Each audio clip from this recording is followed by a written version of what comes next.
Okay, welcome back, Math 2 students. And today we're going to talk about the angle-angle similarity theorem. And if you remember the definition of similarity, right?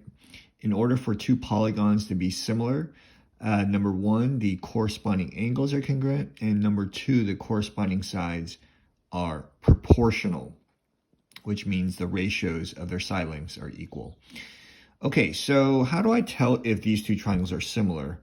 Well, our angle-angle similarity theorem basically states that if I have two angles, in other words, if angle A is congruent to angle D, right?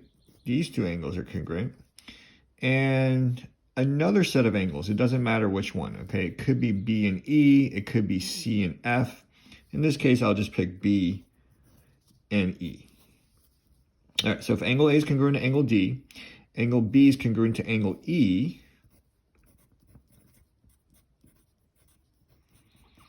then what we can say is triangle ABC is similar to triangle DEF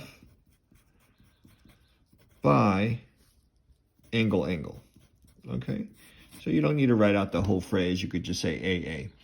All you need is two sets of angles. I could have picked A and D, C and F. I could have picked B and E and C and F. It doesn't matter. As long as you have two angles that are congruent to each other, then you can say the triangles are congruent, or sorry, not congruent.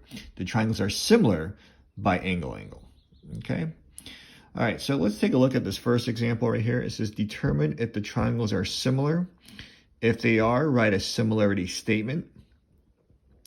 And so what I'm going to do right now is take a look at these two triangles and calculate all the measures of their angles, right?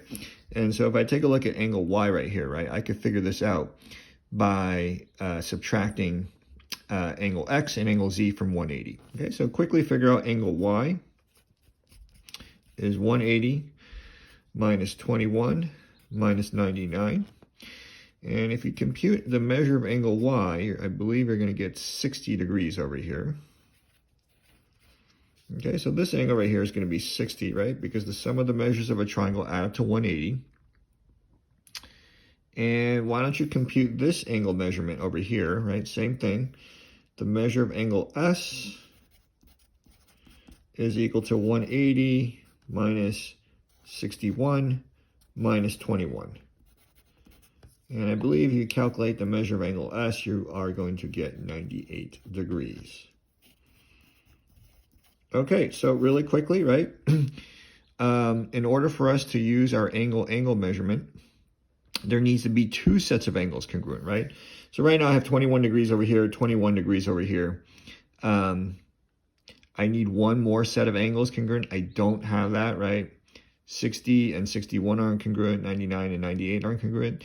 So I would say these two triangles are not similar, okay? So I could say not similar